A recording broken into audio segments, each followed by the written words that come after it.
Hello, so welcome to all for my classes, Daksha classes. Now आज हम देखेंगे, हम थर्ड यूनिट पेपर थर्ड की यूनिट इससे पहले करा चुके हैं, पेपर थर्ड की थर्ड यूनिट। आज हम फिफ्थ यूनिट कवर कराएंगे।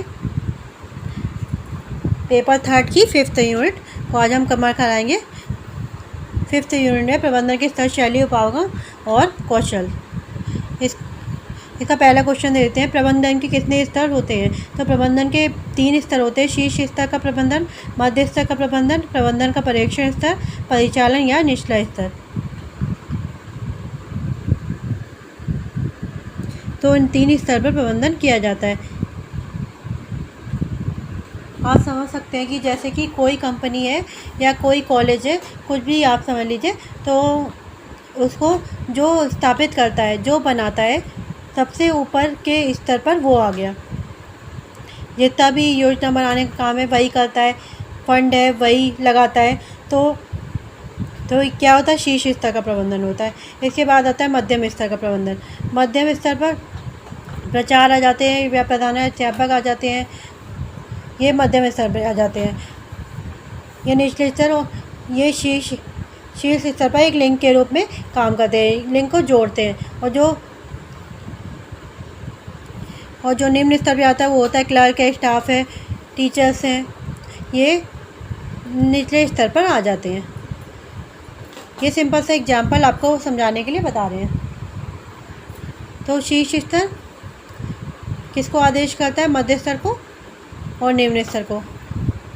शीर्ष स्तर को कोई आदेश नहीं कर सकता। जो मध्य स्तर होता है वह शीर्ष स्तर की बनाई योजना को कार्यान्वित करता है और साथ में उसके दिशा निर्देशों को मानता है और इसको रिपोर्ट करता है। मतलब निचले स्तर पर जो भी हो रहा है उसकी सूचनाएं शीर्ष स्तर पर देता है। इसके बाद है जो निचला स्तर होता है उस पर कौन शासन करता है, मध्य स्तर का प्रबंधन। उसकी नियुक्ति में, उसके कार्य में, काम में, उसको जो भी काम लेना होगा, ये सब कौन होता है, मध्य स्तर का प्रबंधन करता है। और जो निचले स्तर का प्रबंधन होता है वो ज़मीनी प्रबंधन होता है। जो समाज के साथ एक जो रिश्ता कायम रखना होता है, जो संबंध बनाना होता है, वो निचले स्तर का प्रबंधन करता है। तो इस तरीके से ये 3 प्रकार के प्रबंधन होते हैं। अब ये इसका नेक्स्ट क्वेश्चन देखते हैं।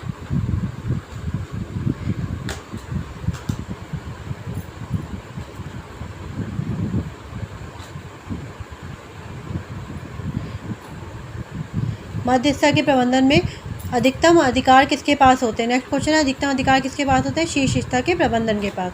नेक्स्ट क्वेश्चन, मध्य स्तर के प्रबंधन में कौन आते हैं, विभागीय क्या आते हैं, विभागीय प्रमुख आते हैं।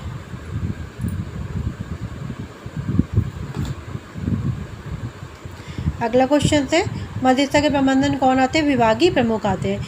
नेक्स्ट क्वेश्चन है, शीर्ष स्तर द्वारा बनाई गई योजना और नीतियों को निष्पादित करने का कार्य किसका होता है, मध्य स्तर प्रबंधन का।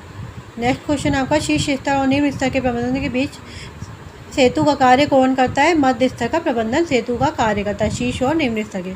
नेक्स्ट क्वेश्चन है, निचले स्तर में कौन आते हैं, निचले स्तर पर पर्यवेक्षक, अधीक्षक, फोरमैन और विभाग के अधिकारी वगैरह, क्लर्क आदि ये सब आते हैं, ये निचले स्तर पे आते हैं। अगला क्वेश्चन है, वास्तव में कार्य कौन करता है।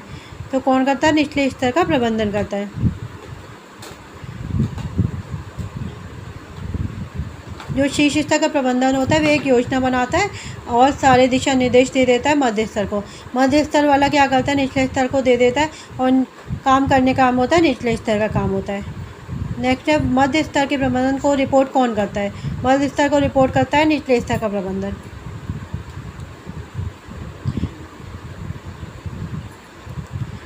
नेक्स्ट क्वेश्चन है, आउटपुट की गुणवत्ता और मात्रा किस स्तर के प्रबंधकों की गुणवत्ता पर निर्भर करती है। तो किस स्तर पर प्रबंधकों की गुणवत्ता निर्भर करती है, निचले स्तर के प्रबंधन पर। क्योंकि काम तो वही करता है, जो काम करेगा वही तो रिजल्ट देगा।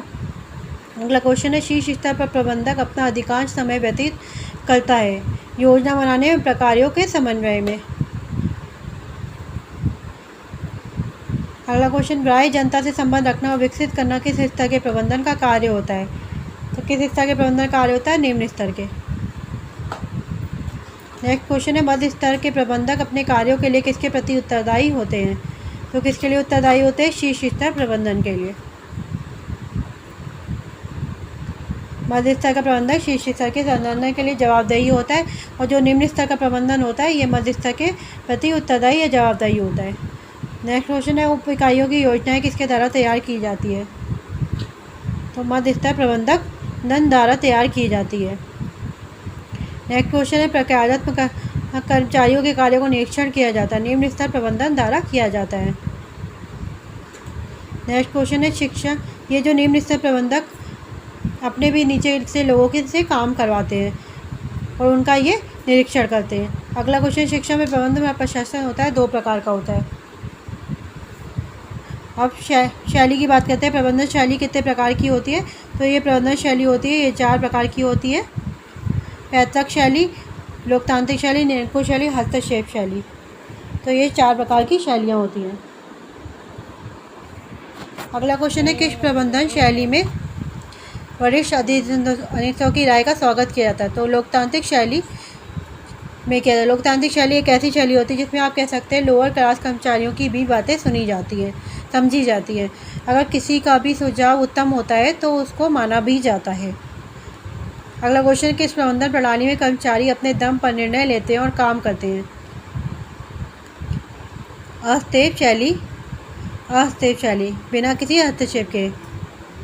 जैसे कि आप बोल सकते हैं जो बड़ी बड़ी कंपनियां होती हैं वहाँ पे जो कर्मचारी काम करते हैं उनको एक डेडलाइन दे दी जाती है कि आपको इस तारीख को इस समय तक इतना काम करके देना है।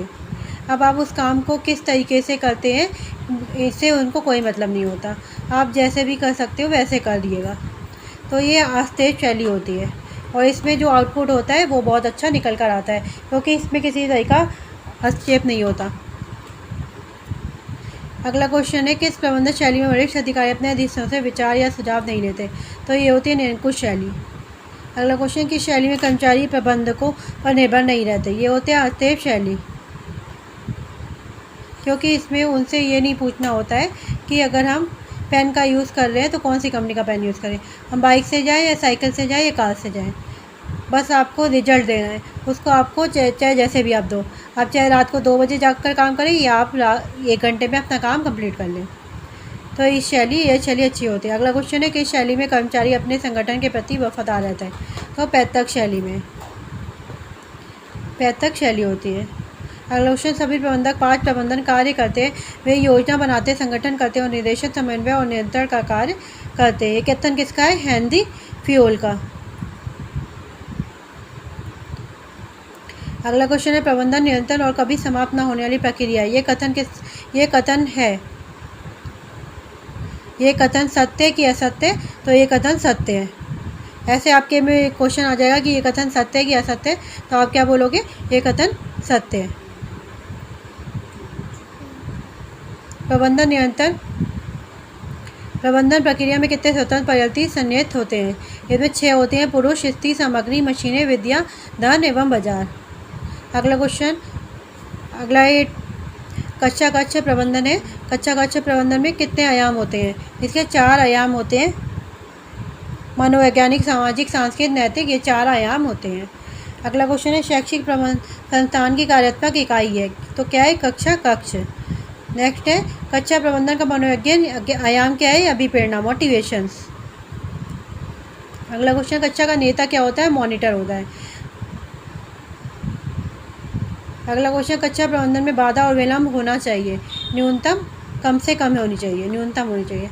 मध्यस्तर चर शिक्षण उद्देश्य के अंतर्गत क्या क्या आते हैं?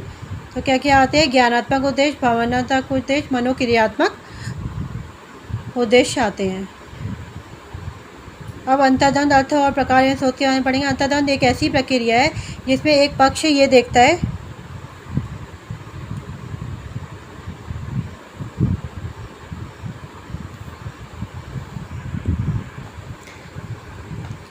अंतर्द्वंद क्या होता है? एक प्रकार का संवेग होता है, मन में उठने वाले विचार होते हैं। जैसे एक ही समय पर हमारे मन में ये आता है कि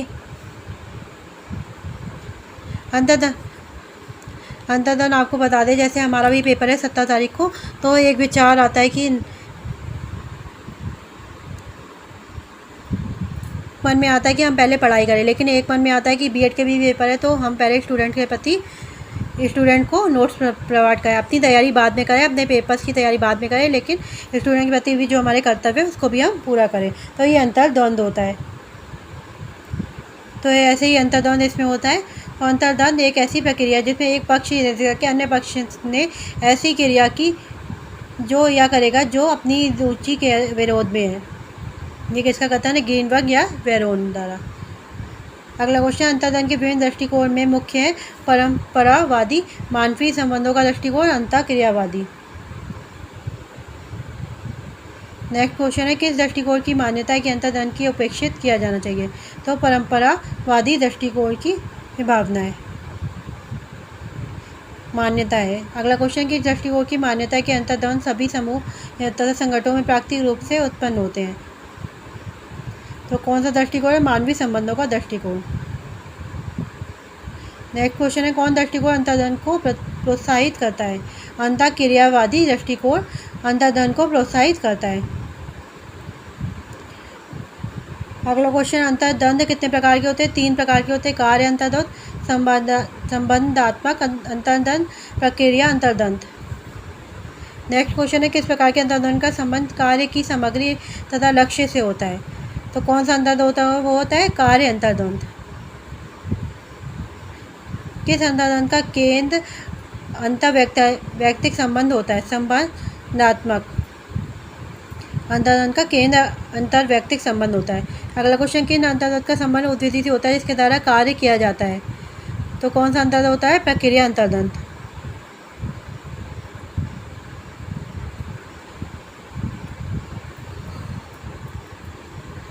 अगला क्वेश्चन है, संस्था प्रधान के अंतर्गत प्रबंधन में भूमिका।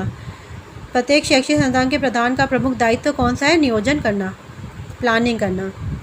अगला क्वेश्चन है, एक प्रधानाचार्य संस्था के प्रधान का प्रमुख दायित्व कौन सा है? नियोजन करना। अगला क्वेश्चन है, एक प्रधानाचार्य के अंदर निम्न में से कौन सा गुण होना चाहिए? तो उच्च चरित होना चाहिए प्रधानाचार्य, कार्यशील होना चाहिए, नेतृत्व की क्षमता आदि से युक्त होना चाहिए। नेक्स्ट है 43 नंबर, एक अच्छा प्रचार केवल विद्वान ही नहीं होता अपितु एक चरित्रवान व्यक्ति भी होता है। तो ये किसने कहा है? V.S. झा ने कहा है। ये कथन किसका है? V.S. झा का। तो इस तरीके से आपकी यूनिट 3 और 5th यूनिट कंप्लीट हो जाती है। साथ में आपका पेपर 3 भी कंप्लीट हो गया। और वीडियो पसंद आए तो लाइक ज़रूर करिएगा, साथ में शेयर ज़रूर करिएगा, और प्लीज़ हमारे चैनल को सब्सक्राइब करिएगा। हम आपके लिए इतनी मेहनत करते हैं, हैंड रिटन नोट्स बनाते हैं, तो प्लीज़ हमारे चैनल को सब्सक्राइब जरूर करिएगा। Thanks for watching.